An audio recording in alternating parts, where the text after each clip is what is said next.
ಕಡಲನಗರಿಯಲ್ಲಿ ರಕ್ತ ಚರಿತ್ರೆಯ ಇತಿಹಾಸ ಮುಂದುವರಿತಾ ಇದೆ. ಸುಹಾಸ್ ಶೆಟ್ಟಿ ಮರ್ಡರ್ ಆಗಿ ಜಸ್ಟ್ 26 ದಿನಗಳಲ್ಲಿ ರಹೀಮಾನ್ ಅನ್ನುವಂತಹ ವ್ಯಕ್ತಿಯ ಹತ್ಯೆ ಕೂಡ ಆಗಿದೆ. ಈ ಬೆನ್ನಲ್ಲೇ ಇದು ಪ್ರತೀಕಾರದ ಹತ್ಯೆನ ಅಥವಾ ವೈಯಕ್ತಿಕ ದ್ವೇಷಕ್ಕೆ ಕೊಂದು ಮುಗಿಸಲಾಗಿದೆಯಾ ಎಲ್ಲ ಆಯಾಮದಲ್ಲೂ ಕೂಡ ಪೊಲೀಸರು ಸದ್ಯಕ್ಕೆ ತನಿಖೆಯನ್ನು ನಡೆಸ್ತಾ ಇದ್ದಾರೆ. ಇನ್ಫ್ಯಾಕ್ಟ್ ಸ್ಪೆಷಲ್ ಇನ್ವೆಸ್ಟಿಗೇಷನ್ ಟೀಮ್ ಕೂಡ ಅಲ್ಲಿ ಆಗಮಿಸಿದೆ. ಎಷ್ಟು ತಂಡಗಳಾಗಿ ರಚನೆ ಆಗಿದೆ ಮತ್ತೆ ಇಲ್ಲಿ ತನಕ ಯಾರನ್ನು ಕೂಡ ಹಿಡಿಯೋದಕ್ಕಾಗ್ತಾ ಇಲ್ಲ ಮತ್ತೆ ಕೊಲೆಯ ಮೋಟಿವ್ಗೆ ಸಂಬಂಧಪಟ್ಟಂತೆ ಏನೇನು ಮಾಹಿತಿ ಇದೆ, ಡೀಟೇಲ್ ರಿಪೋರ್ಟ್ ಇದೆ, ನೋಡ್ಕೊಂಡು ಬನ್ನಿ. ಕರಾವಳಿಯಲ್ಲಿ ನಿಲ್ಲದ ಸರಣಿ ಹತ್ಯೆಗಳು. ಸುಹಾಸ್ ಶೆಟ್ಟಿ ಹತ್ಯೆ ಬೆನ್ನಲ್ಲೇ ರಹಿಮಾನ್ ಹತ್ಯೆ. ರಿವೆಂಜ್ಗಾಗಿಯೇ ನಡೆದ ರಹಿಮಾನ್ ಕೊಲೆ. ದಕ್ಷಿಣ ಕನ್ನಡ ಜಿಲ್ಲೆಗೆ ಮತ್ತೆ ಕೋಮು ಕಾರ್ಮೋಡ ಆವರಿಸಿದೆ. ಮಳೆಯ ಜೊತೆ ದ್ವೇಷದ ರೆಡ್ ಅಲರ್ಟ್ ಜಿಲ್ಲೆಯಲ್ಲಿ ಜಾರಿಯಾಗಿದೆ.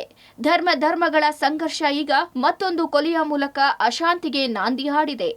ಮಂಗಳವಾರ ಮಧ್ಯಾಹ್ನದ ವೇಳೆಗೆ ಇರಾಕೋಡಿಯಲ್ಲಿ ರಾಜೀವಿ ಎಂಬುವರ ಮನೆಗೆ ರಹಿಮಾನ್ ಮರಳು ಲೋಡ್ ತಂದು ಹಾಕಿದ್ದ. ಮನೆಯಿಂದ ಇನ್ನೇನು ಹೊರಡಬೇಕೆನ್ನುವಷ್ಟರಲ್ಲಿ ಬೈಕ್ನಲ್ಲಿ ಬಂದ ದುಷ್ಕರ್ಮಿಗಳ ತಂಡ ರಹಿಮಾನ್ ಮೇಲೆ ತಲ್ವಾರ್ನಲ್ಲಿ ಯದ್ವಾ ತದ್ವಾ ದಾಳಿ ಮಾಡಿದೆ. ಮುಖ ದೇಹ ನೋಡದೆ ಮನಸ್ಸೋ ಇಚ್ಛೆ ಕಡಿದು ಬರ್ಬರವಾಗಿ ಹತ್ಯೆ ಮಾಡಿದ್ದಾರೆ.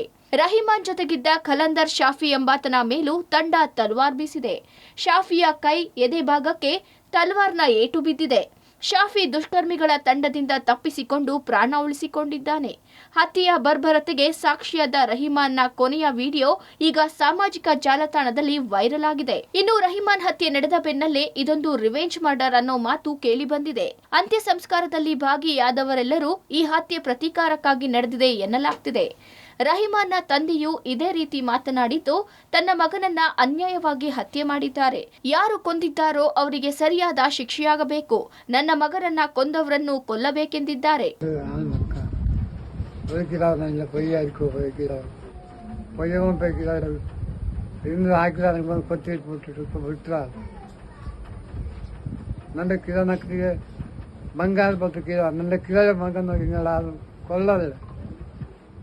ಮಗ ನೋಡ್ತೀನಿ ನಾನು ಬರಲ್ಲ.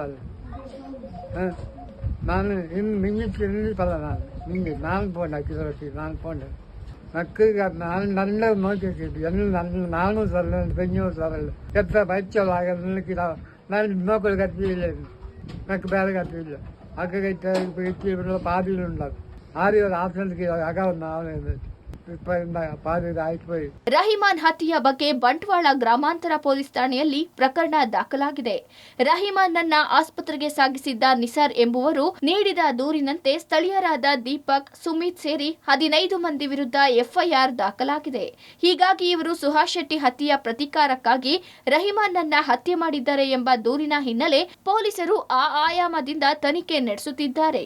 ರೆಹಮಾನ್ ಹಾಸ್ಪಿಟಲ್ ಕರ್ಕೊಂಡು ಹೋದ ಆಂಬ್ಯುಲೆನ್ಸ್ ಡ್ರೈವರ್ ಮೊಹಮ್ಮದ್ ನಿಜಾರ್ ಅನ್ನೋ ಕಂಪ್ಲೇಂಟ್ ಮೇಲೆ ಕೇಸ್ ದಾಖಲು ಮಾಡಿದ್ರೆ ಪ್ರಕರಣ ತನಿಖೆ ಕೈಗೊಂಡಿದ್ದೀವಿ. ಈಗ ಮಂಗಳೂರು ನಗರ ಮತ್ತು ದಕ್ಷಿಣ ಕನ್ನಡ ಜಿಲ್ಲೆಯ ಉಳಿದ ಭಾಗಗಳಲ್ಲಿ 3 ಡೇಸ್ವರೆಗೆ ನಿಷೇಧಾಜ್ಞೆಯನ್ನು ಸಂಬಂಧಪಟ್ಟ ಅಧಿಕಾರಿಗಳು ಹೊರಡಿಸಿದ್ದಾರೆ. ಮುಂದೆ ಈ ಪ್ರಕರಣದಲ್ಲಿ ಯಾರ್ಯಾರಿದ್ದಾರೆ ಅದರ ತನಿಖೆ ನಡೀತಾ ಇದೆ. ಅರೆಸ್ಟ್ ಮಾಡೋದಕ್ಕೆ ಆಲ ಸೂಚನೆಗಳನ್ನು ಕೊಟ್ಟಿದ್ದೇವೆ. ಆಲ್ರೆಡಿ ಸ್ಥಳೀಯ ಅಧಿಕಾರಿಗಳು ತಂಡಗಳನ್ನು ರಚನೆ ಮಾಡಿದ್ದಾರೆ. ಎಫ್ಐಆರ್ ಅಲ್ಲಿ ಹೆಸರಿದ್ದಾವೆ, 2 ಹೆಸರಿದ್ದಾವೆ, ಉಳಿದವ್ರದ್ದು ಅನ್ನೋನ್ ಇದೆ. ಈಗ ಅರೆಸ್ಟ್ ತನಿಖೆ ಈಗ ಸ್ಟಾರ್ಟ್ ಆಗಿದೆ. ಅದರಲ್ಲಿ ಪ್ರಗತಿಲಿದೆ, ಬಹಳಷ್ಟು ಪ್ರಗತಿ ಇದೆ. ಒಂದ್ಸಲ ಅರೆಸ್ಟ್ ಅನೌನ್ಸ್ ಆದಮೇಲೆ ಪೂರ್ತಿ ಡೀಟೇಲ್ಸ್ ಜೊತೆಗೆ ಮತ್ತೊಮ್ಮೆ ತಮ್ಮೊಂದಿಗೆ ಮಾತಾಡ್ತಾರೆ. ಪ್ರತೀಕಾರಕ್ಕಾಗಿಯೇ ಈ ಹತ್ಯೆ ನಡೆದಿದೆ ಅನ್ನೋ ಖಚಿತತೆ ಪೊಲೀಸರಿಗೆ ಇನ್ನೂ ಸಿಕ್ಕಿಲ್ಲ.